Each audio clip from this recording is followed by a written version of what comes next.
A mediados del siglo XVIII, Boadilla del Monte no era aún el entorno cuidado y residencial que hoy rodea discretamente la capital española.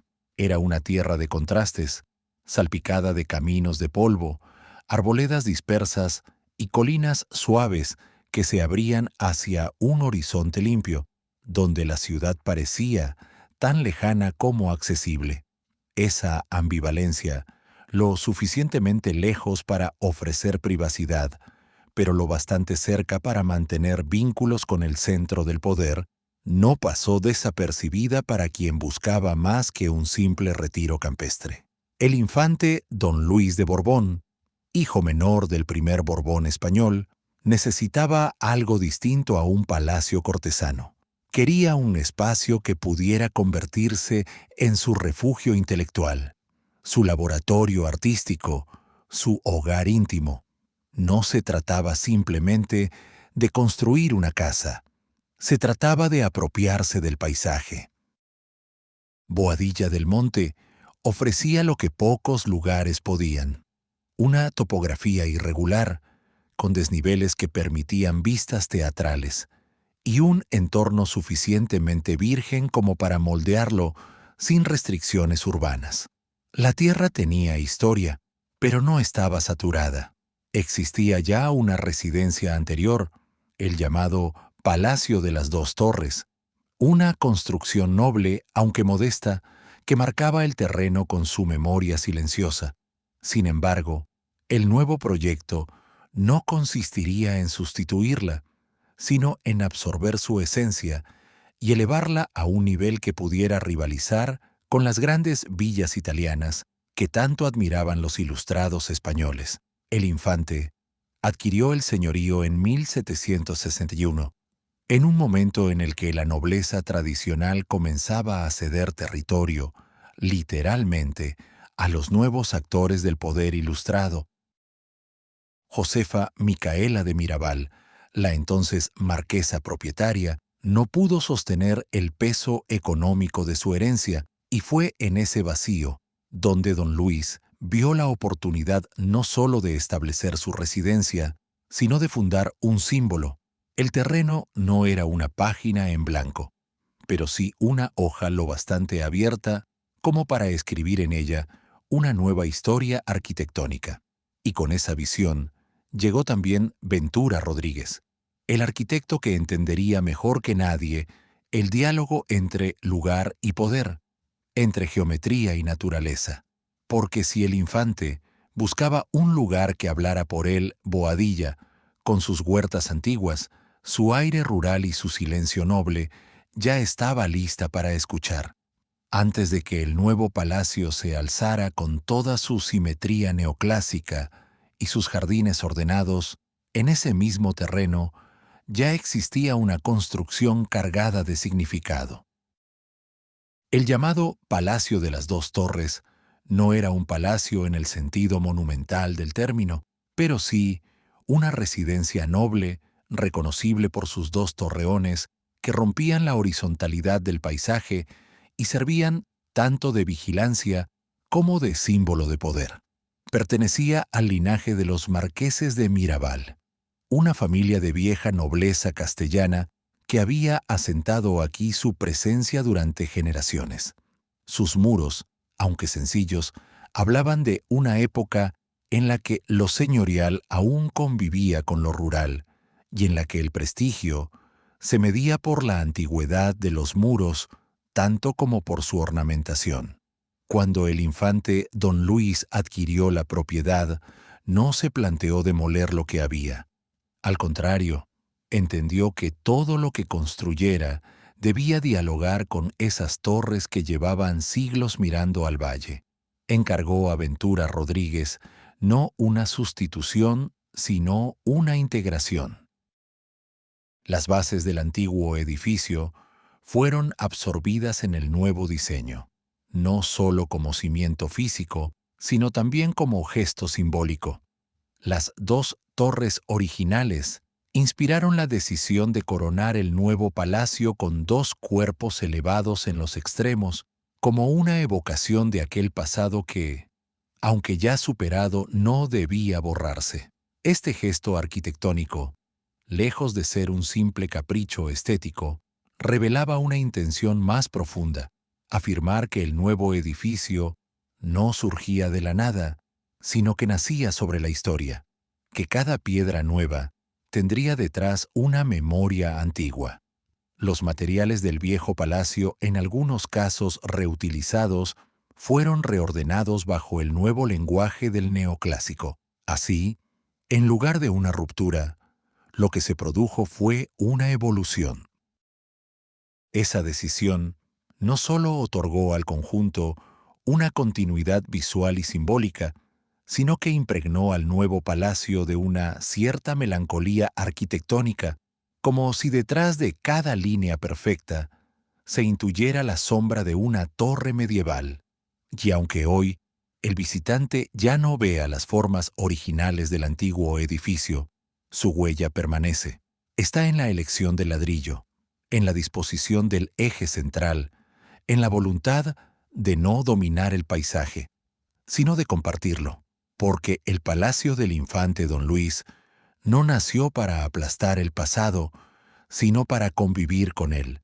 La historia del palacio del infante Don Luis no puede entenderse sin mirar de cerca la figura de su impulsor.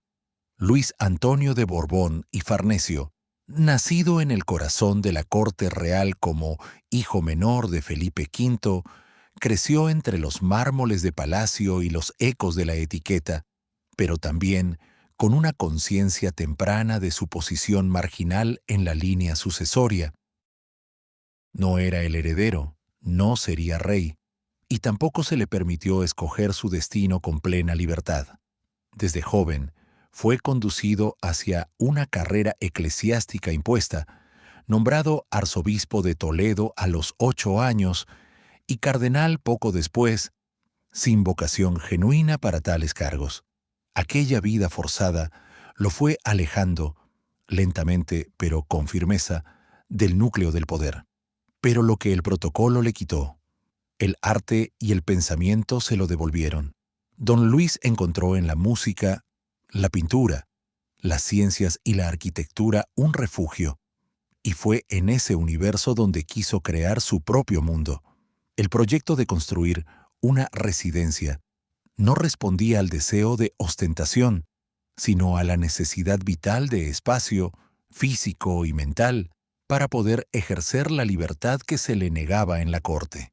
Boadilla del Monte era el escenario perfecto para ello, lo suficientemente cerca como para no ser una fuga definitiva, pero lo bastante alejado como para levantar un muro invisible entre él y los ojos del poder. La casa que imaginó no era simplemente un lugar para vivir, era una declaración de independencia, un manifiesto íntimo. Don Luis no buscaba un palacio de recepciones, sino una morada para crear, reflexionar y compartir su mundo con los pocos que realmente lo entendían. Aquí recibiría a compositores, pintores, filósofos. Aquí protegería a artistas como Luigi Boccherini, cuyo talento floreció bajo su mecenazgo. Aquí intentaría construir piedra a piedra un modelo de vida alternativo al ceremonial de palacio. Lo notable es que ese impulso personal se tradujo en una arquitectura que reflejaba su carácter. El orden neoclásico no estaba al servicio de la pompa, sino de la claridad. Las proporciones del edificio hablaban de equilibrio, no de imposición. Los espacios interiores estaban pensados para el uso real, no para la exhibición. Cada sala, cada ventana, cada acceso tenía una intención: permitir la convivencia entre lo funcional y lo bello, entre lo íntimo y lo contemplativo. Así nació el palacio como extensión del alma de su dueño, un lugar donde la música no era fondo, sino protagonista, donde la naturaleza no era decorado, sino compañía. Don Luis no construyó una fortaleza para encerrarse, sino un cosmos para vivir sin máscaras. Y aunque su retiro no duraría para siempre, lo que dejó en Boadilla fue mucho más que una obra de piedra. Fue la expresión arquitectónica de una biografía silenciada por el deber, pero rescatada por la sensibilidad. Cuando el infante don Luis decidió levantar su residencia en Boadilla del Monte, no buscó a un arquitecto cualquiera. Escogió a Ventura Rodríguez, una figura clave en el tránsito del barroco tardío al lenguaje racional del neoclasicismo, formado en la tradición académica, pero profundamente innovador. Rodríguez ya había demostrado su talento en obras de gran calado, como su participación en la Basílica del Pilar de Zaragoza o la reforma de la capilla del Palacio Real. Sin embargo, en Boadilla encontró una oportunidad distinta. No se trataba de engrandecer un edificio oficial, ni de responder a los deseos de la corona, sino de materializar una visión personal, íntima, incluso filosófica. Lo que surgió de esa colaboración fue mucho más que una casa señorial. El palacio del infante don Luis se convirtió en uno de los primeros grandes manifiestos del neoclasicismo madrileño.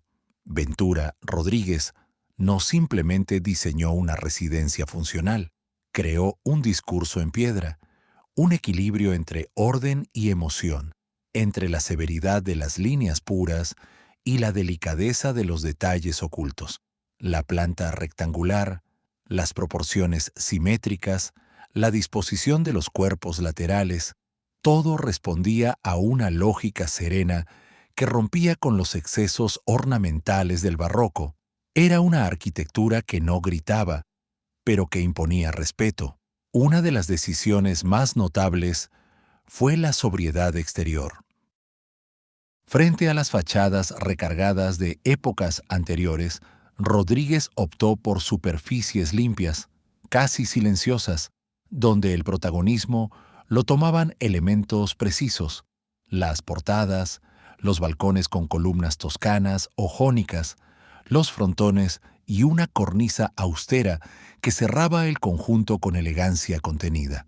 Incluso los torreones que coronan los extremos del edificio, evocando el antiguo palacio sobre el que se construyó, no buscan imponerse, sino recordar discretamente el pasado. Esta contención no era casual, sino profundamente ideológica, en tiempos donde las ideas ilustradas comenzaban a infiltrarse en la arquitectura. El proyecto de Rodríguez reflejaba una nueva forma de entender el espacio, no como exhibición de poder, sino como reflejo de armonía racional.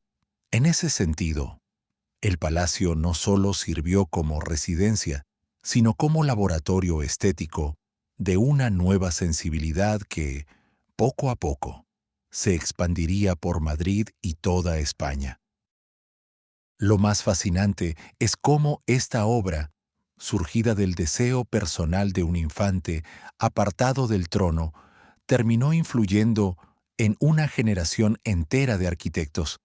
La obra en Boadilla no fue tan celebrada en su tiempo como otras grandes construcciones reales, pero su huella fue profunda.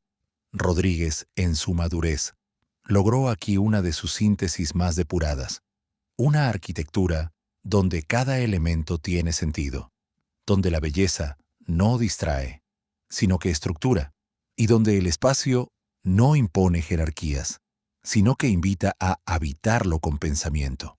En Boadilla, el neoclasicismo dejó de ser un estilo importado y se convirtió, por fin, en una forma de mirar. En una época en la que los grandes proyectos arquitectónicos solían prolongarse durante décadas, el Palacio del Infante don Luis sorprendió a todos por la rapidez con la que se materializó. Desde la firma de los primeros planos por parte de Ventura Rodríguez en 1763 hasta la conclusión esencial del edificio en 1775, apenas pasaron 2 años. Un lapso extraordinariamente breve, si se tiene en cuenta la complejidad del conjunto, su extensión y el grado de detalle exigido por su promotor. La obra no fue improvisada, ni acelerada por razones externas. Fue la expresión de una voluntad clara, de un diseño preciso y de una gestión eficiente, donde cada paso estaba calculado con rigor casi científico. Don Luis no pretendía esperar una década para habitar su refugio. Tenía prisa, no por vanidad, sino por necesidad.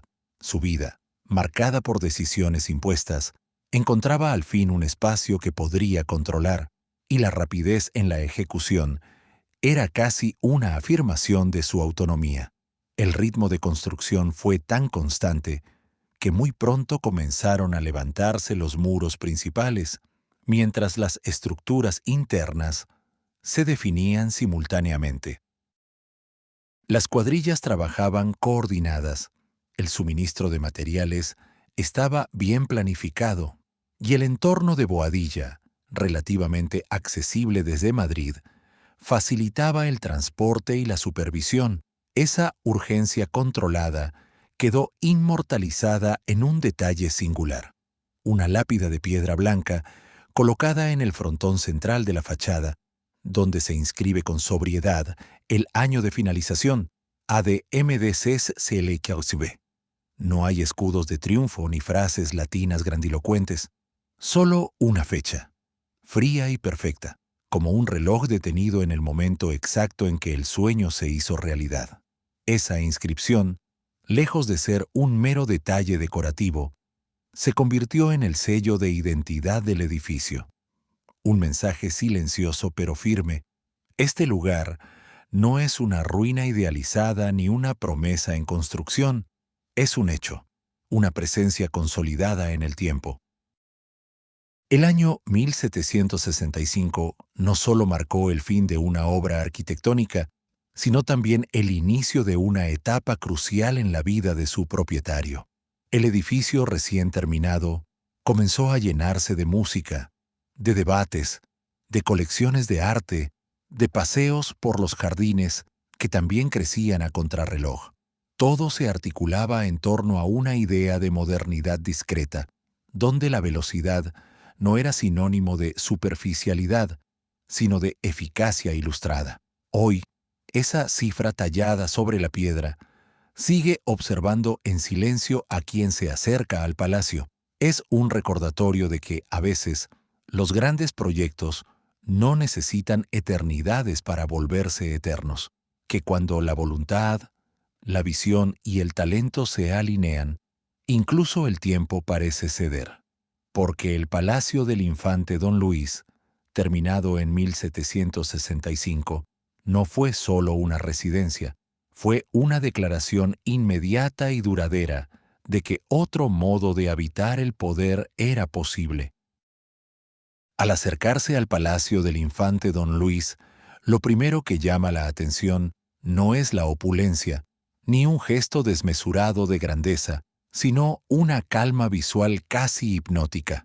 La planta rectangular, alargada con precisión matemática, unos 17 por 80 metros, refleja una arquitectura que no busca impresionar con excesos, sino con lógica, orden y mesura. Este equilibrio formal no es un capricho estético, sino una expresión directa del pensamiento neoclásico que comenzaba a impregnar el arte y la arquitectura de la segunda mitad del siglo XVIII, el regreso a la claridad de las formas, al lenguaje racional de la antigüedad, reinterpretado con la sensibilidad moderna.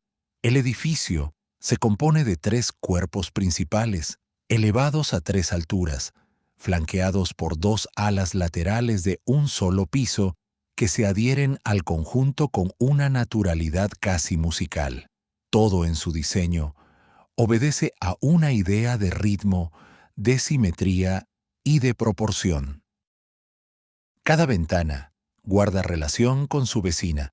Cada balcón se repite con variaciones apenas perceptibles, como en una fuga musical que insinúa su tema una y otra vez hasta que se convierte en estructura. Los torreones, situados en los extremos superiores del palacio, son quizás los únicos elementos que rompen levemente esa linealidad, Y lo hacen con un propósito claro: evocar el recuerdo del antiguo Palacio de las Dos Torres. No se alzan como gestos defensivos, ni como símbolos de poder vertical, sino como puntos de luz que coronan la estructura y ofrecen una lectura vertical al conjunto, sin desequilibrar su horizontalidad dominante. Su planta cuadrada, sus vanos ovalados y su discreta elevación sobre las cubiertas no distraen, completan. El uso de materiales refuerza esta sobriedad elegante. El ladrillo rojo domina la superficie, mientras que la piedra, reservada a zócalos, portadas y elementos estructurales, actúa como acento, no como protagonista. El resultado es una textura visual limpia, donde cada elemento tiene una función. Incluso los frontones y balcones están calculados para no romper la armonía del conjunto, sino para subrayarla. Las cubiertas, hechas de teja árabe, rematan con suavidad el perfil del edificio, integrándolo con naturalidad en el paisaje de Boadilla. Nada en esta arquitectura es accidental. Cada proporción, cada ángulo, cada módulo responde a una mentalidad que buscaba, en la claridad formal, una especie de verdad estética. El palacio no ostenta, habla en voz baja, y precisamente por eso impone. No necesita columnas gigantes ni esculturas monumentales para comunicar su presencia. Su poder reside en lo exacto, en lo que no sobra, en lo que no falta. Este lenguaje arquitectónico reflejaba no solo las ideas de su autor, Ventura Rodríguez, sino también el carácter de quien lo habitó. Don Luis no necesitaba un palacio para afirmar su linaje. Necesitaba un lugar que expresara su manera de estar en el mundo, con discreción, con inteligencia, con sensibilidad. El plano del edificio, en su racionalidad pura, no era solo un diseño técnico, era una filosofía de vida traducida en muros, ventanas y proporciones. A diferencia de otras residencias nobiliarias de su tiempo, cuya fachada era un manifiesto de poder visual, el Palacio del Infante Don Luis opta por otro lenguaje, uno más silencioso, más introspectivo, más difícil de traducir en palabras, pero imposible de ignorar. Su presencia no se impone por la abundancia de elementos decorativos, sino por su exactitud, su equilibrio y su capacidad de transmitir nobleza sin necesidad de levantar la voz. Las dos fachadas principales, la septentrional, orientada al acceso, y la meridional, que se abre hacia los jardines, están trazadas con una simetría tan precisa que el espectador podría perder la noción del tiempo observándolas. No hay en ellas relieves excesivos, esculturas en cascada o juegos dramáticos de luces y sombras. En cambio, hay una geometría contenida, donde cada línea cumple una función y cada elemento está colocado con intención matemática. La fachada de entrada presenta una portada central enmarcada por columnas toscanas que sostienen un balcón. Sobre él se eleva un frontón semicircular, coronado por una lápida que lleva inscrita la fecha clave: 1765.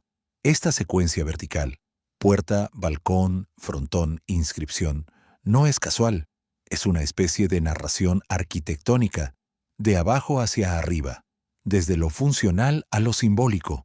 En lugar de un escudo de armas o una inscripción grandilocuente, el palacio graba una fecha. No se trata de vanagloria, sino de marcar un hito. Aquí comienza algo. Las portadas laterales repiten este patrón con pequeñas variaciones. También tienen balcones, también están rematadas con frontones, pero esta vez de forma triangular. Ese juego entre lo semicircular del eje central y lo anguloso de los flancos crea un ritmo visual que guía la mirada sin necesidad de ornamentación superflua. Los frontones no buscan impresionar, sino articular. Su presencia tiene una función compositiva, no decorativa. En cuanto a los elementos decorativos propiamente dichos, se podrían contar con los dedos de una mano, algunos jarrones en la cornisa, dos escudos reales de Felipe V, tallados en piedra blanca de Colmenar de Oreja, y poco más. Pero esa escasez es, en sí misma, una declaración estética. Es como si el edificio quisiera recordarnos que la belleza no siempre grita, a veces apenas susurra. El antepecho que corona la cornisa cumple una doble función, técnica y simbólica. Oculta la cubierta de tejas y al mismo tiempo actúa como línea final de un discurso visual que no necesita más adornos. Esta cinta de silencio, que cierra la fachada, convierte al edificio en una figura geométrica completa, autónoma, que no depende de elementos externos para expresar su identidad. El resultado es una arquitectura que habla sin necesidad de metáforas barrocas, un lenguaje de piedra y proporción que no busca halagar al visitante, sino ofrecerle serenidad. En ese equilibrio entre lo austero y lo elegante, entre lo clásico y lo moderno, el palacio revela su verdadera fuerza. Y lo hace desde sus fachadas, que no se imponen, pero que nunca se olvidan. Porque hay construcciones que gritan su historia y otras, como esta, que la cuentan en voz baja. Al cruzar el umbral del palacio del infante Don Luis, la impresión cambia de inmediato. Si el exterior sugiere contención, disciplina y serenidad formal, el interior se abre como un universo mucho más expresivo, donde la arquitectura se vuelve más cálida, más teatral y profundamente simbólica. No hay ostentación gratuita, pero sí una atención exquisita al detalle, a la materialidad y a la atmósfera. Es aquí, entre muros que no se ven desde el exterior, donde el verdadero carácter del palacio se revela con claridad. Un espacio hecho para el deleite intelectual, para la contemplación estética y para el goce de la intimidad. Cada estancia fue pensada no solo para cumplir una función práctica, sino para ofrecer una experiencia. La luz natural, controlada por ventanales estratégicamente ubicados, juega un papel protagonista en el recorrido interior. A lo largo del día, las sombras se deslizan por los corredores y salones como si también formaran parte del mobiliario. Los suelos, probablemente enlosados con mármol o madera noble, reflejaban los pasos discretos de una vida más intelectual que protocolaria. El contraste más impactante, sin duda, se encuentra en la capilla. Allí, donde uno podría esperar la misma sobriedad del exterior, aparece de pronto un barroco clasicista lleno de matices que combina la armonía de la estructura con una riqueza decorativa cuidadosamente orquestada.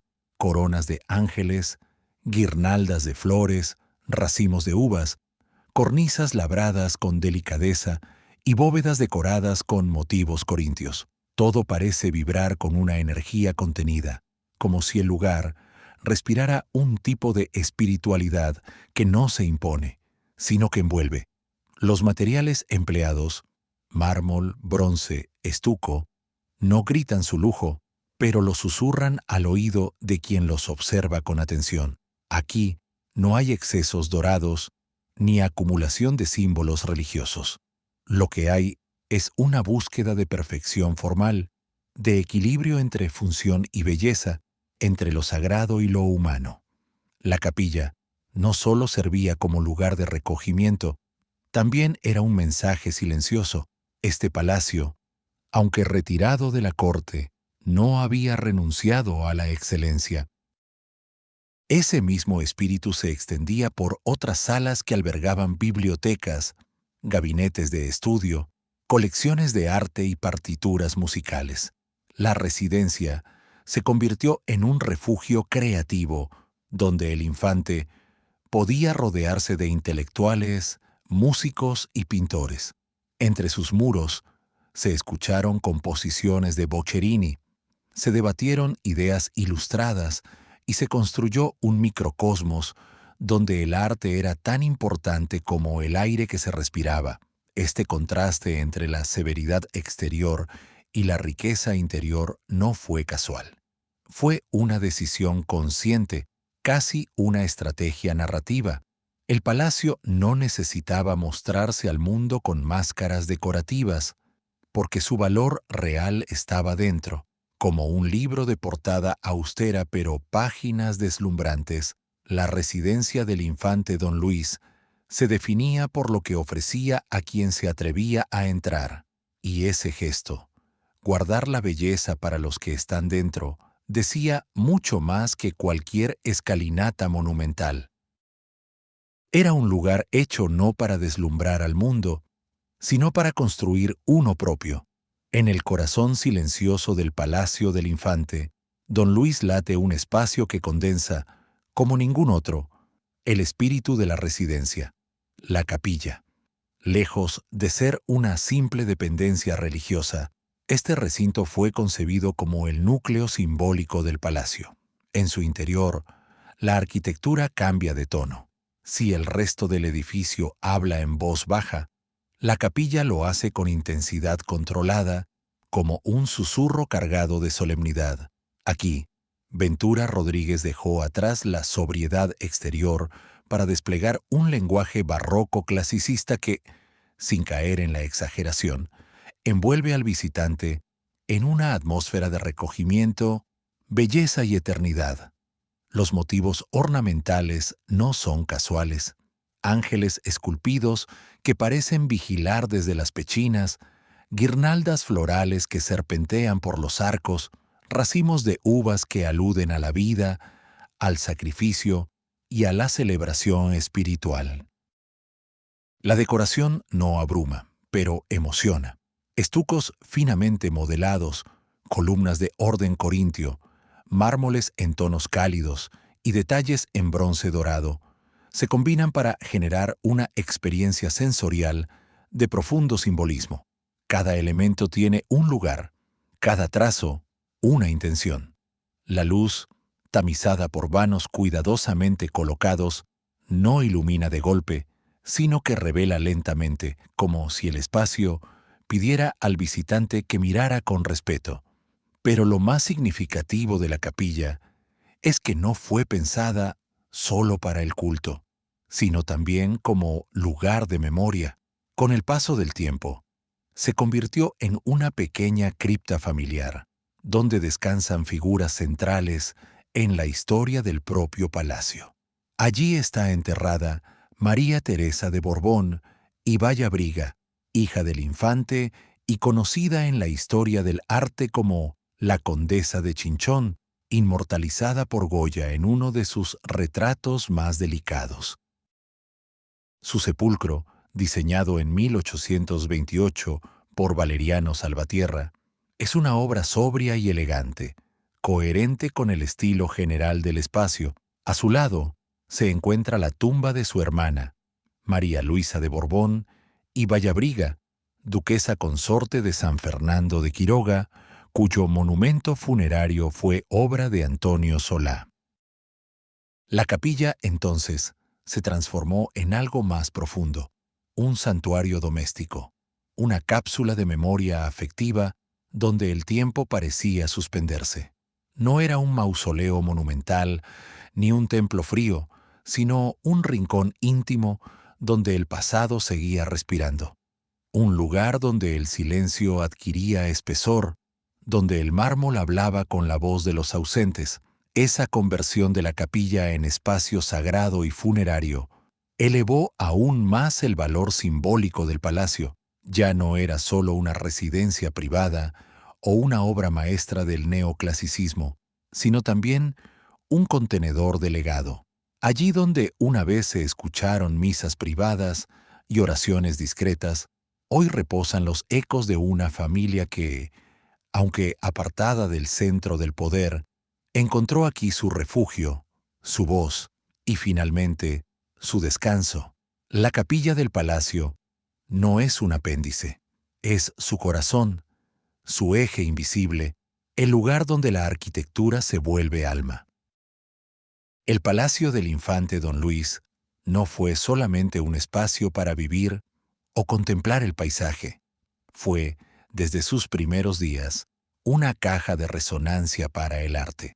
Bajo la mirada sensible y el mecenazgo silencioso del infante, las estancias del palacio comenzaron a llenarse de obras maestras, partituras, lienzos, esculturas y objetos que transformaron sus muros en una galería viva, íntima y vibrante.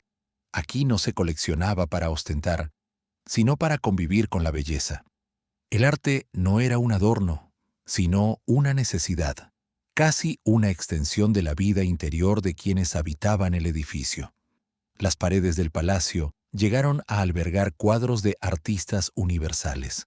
Algunas obras eran atribuidas a Murillo, Velázquez, incluso a Rembrandt, pero lo más asombroso es que entre sus tesoros figuraba una pieza auténtica y única, la Madonna Durán, una de las pocas obras confirmadas del maestro flamenco Don Rogier van der Weyden.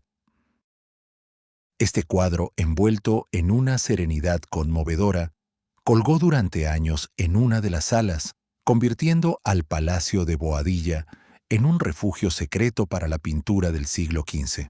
La Madonna fue adquirida en 1899 por el coleccionista Pedro Fernández Durán, quien, al legarla al Museo del Prado en 1930, trasladó una parte del alma del palacio a la historia pública del arte español. Pero ese traslado, aunque pacífico, fue solo el inicio de una lenta pero constante pérdida. Con el paso del tiempo y los cambios de propiedad, muchas de las piezas que habían dado carácter al palacio desaparecieron. Algunas se vendieron, otras se dispersaron en herencias y muchas fueron directamente saqueadas durante los años convulsos de la Guerra Civil, cuando el edificio fue ocupado como cuartel y hospital de campaña.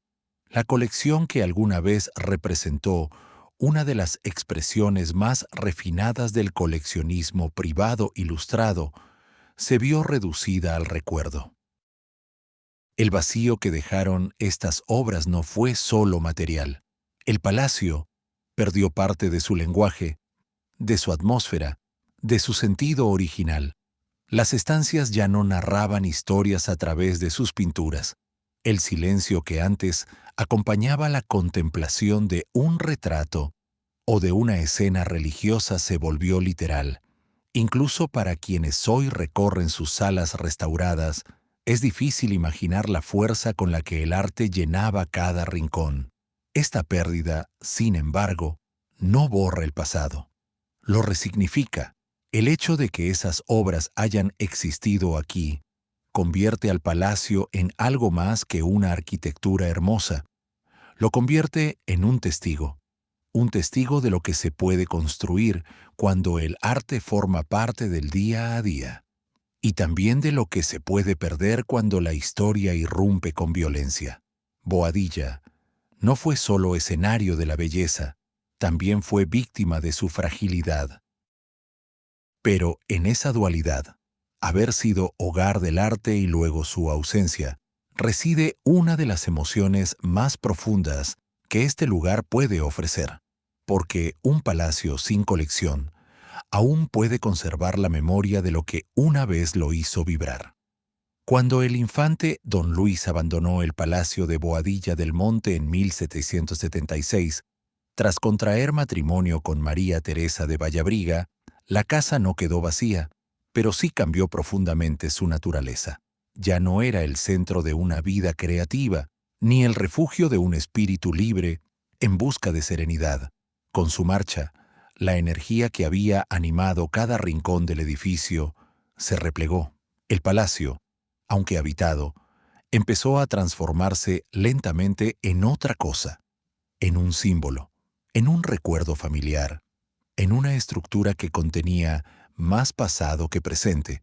La propiedad pasó a manos de sus descendientes, los duques de Sueca, quienes heredaron no solo el edificio, sino también el complejo legado de un espacio cargado de significado.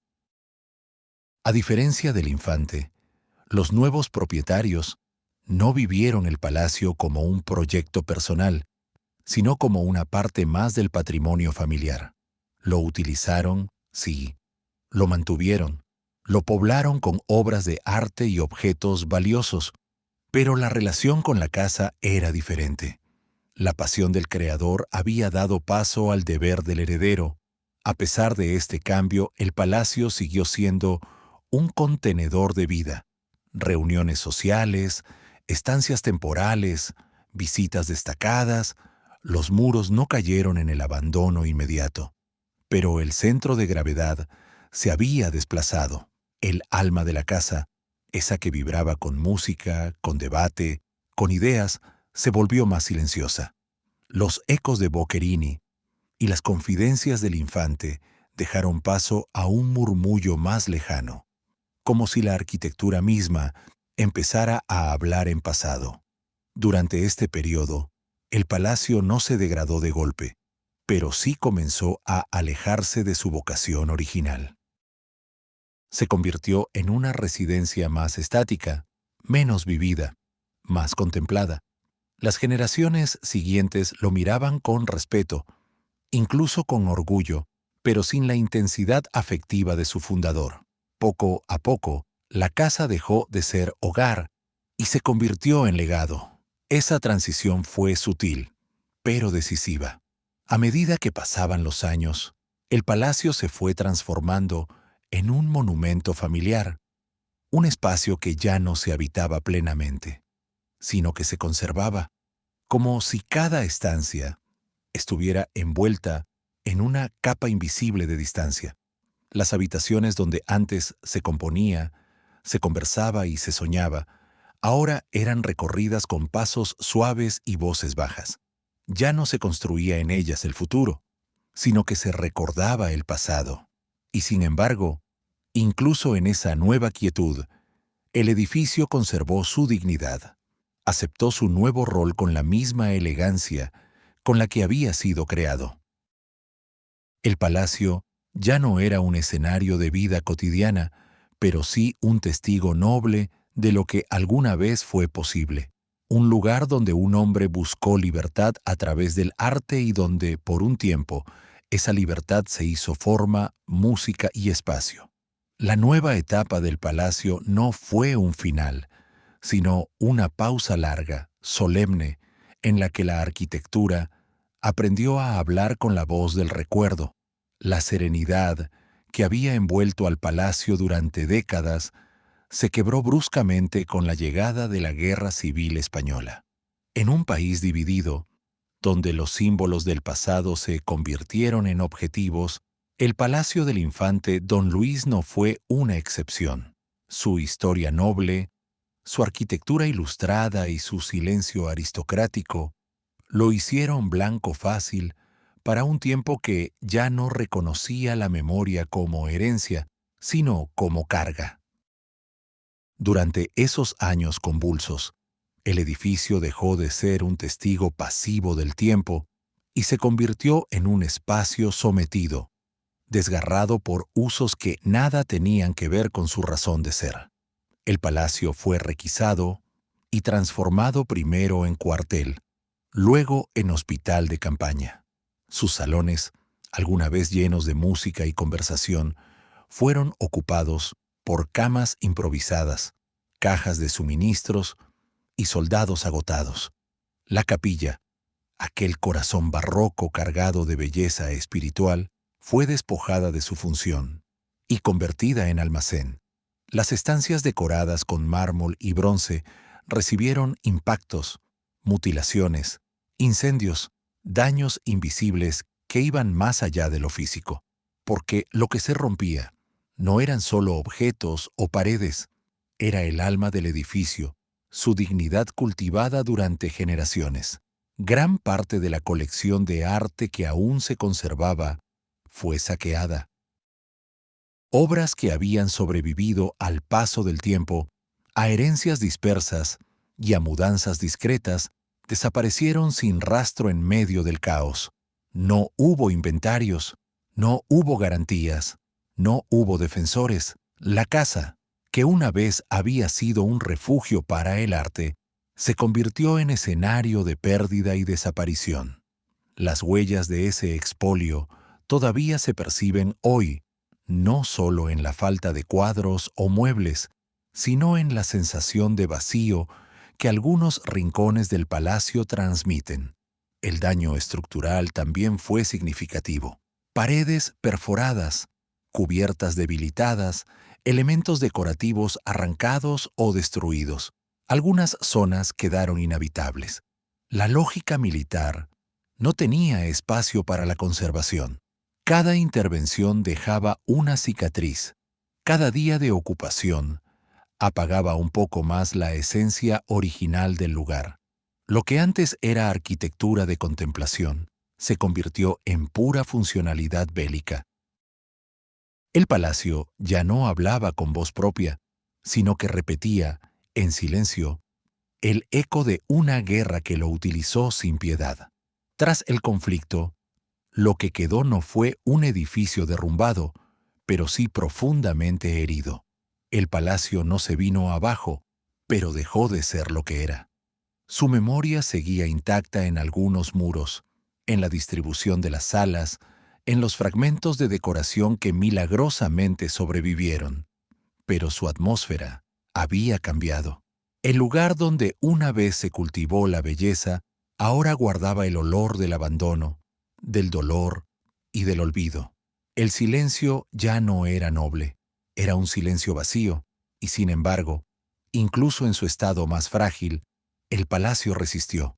No fue derribado, no fue reemplazado por una estructura moderna, no fue borrado del mapa, como si su arquitectura, nacida del orden, la proporción y la razón, todavía tuviera la fuerza para mantenerse en pie, aunque todo a su alrededor hubiera cambiado. Así, tras la guerra, el edificio quedó suspendido en una especie de limbo histórico, demasiado dañado para ser lo que fue, demasiado valioso para desaparecer. Un cuerpo de piedra herido, esperando ser escuchado otra vez.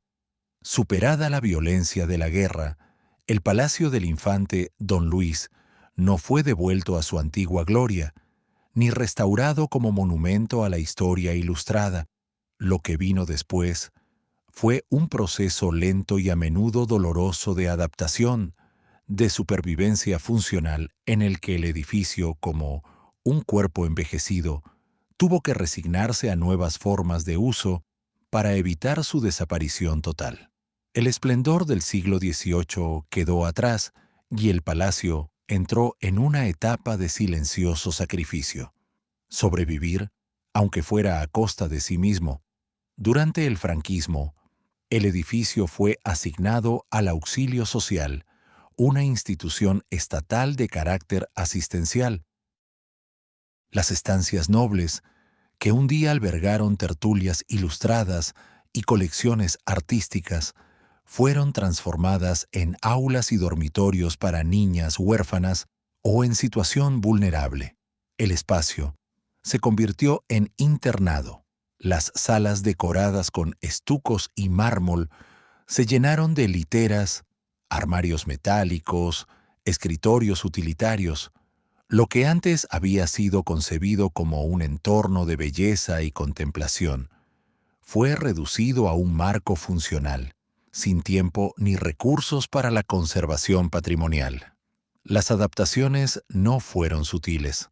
Se levantaron tabiques para dividir grandes estancias, se instalaron falsos techos, se taparon cornisas, se destruyeron elementos originales por falta de conocimiento o por simple indiferencia. No había intención de destruir el palacio, pero tampoco de protegerlo. La prioridad era otra: alojar, alimentar, educar, y en ese proceso, el edificio perdía cada día una parte de su identidad. Algunos artesonados fueron cubiertos por capas de yeso, los suelos originales sustituidos por materiales baratos, los ventanales sellados o modificados para adaptarse a normativas de seguridad. Sin embargo, incluso en ese estado, el palacio seguía vivo. Respiraba a través de su estructura, de su distribución, de esos fragmentos de nobleza que lograban resistir entre los pasillos transformados. No era un museo, ni un monumento, ni un lugar de peregrinación cultural. Era un edificio útil, modificado sin piedad, pero aún de pie. La memoria arquitectónica se mezclaba con los ecos de nuevas voces, las de las niñas, los profesores, el personal, que habitaban el lugar sin saber muchas veces dónde estaban realmente. Durante décadas, el palacio funcionó así, como algo que no debía desaparecer, pero que tampoco merecía una recuperación total. Una especie de fantasma habitado, un lugar suspendido entre su pasado brillante y un presente desdibujado. Y sin embargo, ese mismo abandono parcial fue, en cierto modo, su salvación. Al no ser demolido, al no ser reemplazado por un edificio moderno, al seguir siendo útil, aunque degradado, el palacio conservó lo esencial: su forma, su esqueleto, su potencial. Así, entre pérdidas y mutilaciones, el palacio del infante don Luis sobrevivió, no como obra de arte intacta, sino como organismo herido que se negaba a morir. Una arquitectura que había nacido para ser refugio de la belleza y que acabó siendo refugio literal para quienes más lo necesitaban. Tal vez eso también diga algo sobre su valor, porque hay edificios que solo viven en el pasado y otros, como este, que siguen respirando, aunque sea con dificultad, en cada tiempo que les toca atravesar. A partir de la segunda mitad del siglo XX, el palacio del infante don Luis comenzó a ser reconocido no solo como una reliquia del pasado, sino como una estructura viva que merecía ser recuperada, protegida y quizás devuelta a la función cultural que alguna vez tuvo. Sin embargo, esa intención chocó desde el principio con una realidad compleja: cómo restaurar un edificio profundamente alterado sin traicionar su esencia. ¿Cómo darle un nuevo propósito sin convertirlo en algo que nunca fue? Y sobre todo, ¿quién tenía derecho a decidir qué debía ser el palacio en el siglo XXI? La primera gran restauración llegó en 1944, con intervenciones puntuales que buscaban frenar el deterioro más evidente. Luego vendría otra en 1973, más ambiciosa, en un intento de estabilizar la estructura y eliminar algunos añadidos del periodo del internado. Pero la más simbólica se produjo en 1974, cuando el edificio fue declarado Monumento Nacional. Aquel reconocimiento legal parecía prometer una nueva etapa, pero también imponía límites. El palacio ya no podía ser transformado libremente. Era ahora patrimonio de todos, y cualquier acción sobre él debía responder a criterios de conservación histórica. En 1998, el Ayuntamiento de Boadilla del Monte expropió la propiedad al último heredero privado, Enrique Rúspoli Morenés, con la intención de transformar el palacio en sede de un instituto europeo de cultura y comunicación. Era una idea ambiciosa, acorde con el pasado ilustrado del edificio, pero que nunca llegó a materializarse. Como tantas veces en la historia del patrimonio, la voluntad se topó con la falta de financiación, los conflictos legales y la resistencia al cambio. Sin embargo, el intento más controvertido llegó en 2006, cuando el ayuntamiento cedió el palacio por 75 años a la SGE, la influyente sociedad de autores. El proyecto era espectacular: un centro cultural de alto rendimiento, con auditorio subterráneo, biblioteca, residencia para artistas y sede de varias fundaciones. La idea, Entusiasmó a algunos y alarmó a muchos otros, porque el plan implicaba excavar jardines históricos, alterar visualmente el conjunto e introducir infraestructuras que, aunque modernas, ponían en riesgo la integridad del lugar. La Dirección General del Patrimonio de la Comunidad de Madrid rechazó finalmente el proyecto. Entre sus argumentos, destacó la amenaza que representaban las obras para los restos arqueológicos ya hallados en el terreno. La polémica creció, y en medio del conflicto institucional y social, los tribunales anularon la cesión a la SGAE. El palacio quedó otra vez suspendido entre la memoria y el futuro, atrapado en una paradoja. Todos querían salvarlo, pero nadie se ponía de acuerdo en cómo. La última gran restauración, financiada con fondos europeos, FEDER en 2014, fue mucho más respetuosa. Su objetivo fue devolver al palacio parte de su dignidad arquitectónica sin convertirlo en un decorado vacío. Se trabajó sobre cubiertas, fachadas, elementos estructurales y se restauraron con cuidado espacios interiores emblemáticos. No se buscó reinventar el palacio, sino curar sus heridas y prepararlo para nuevos usos posibles, esta vez más sostenibles, más acordes con su historia. Hoy, el edificio aún espera una definición clara de su función. Ha sido plató de cine, como en la película Los fantasmas de Goya de Milos Forman, donde su silueta cobró nueva vida, ha albergado exposiciones temporales y visitas guiadas, pero sigue sin tener un uso constante que lo arraigue en el presente. Entre proyectos fallidos y restauraciones parciales, el palacio se ha convertido en el espejo de una lucha mayor, la que enfrenta el deseo de hacer del patrimonio algo vivo, frente al riesgo de desfigurarlo en el intento.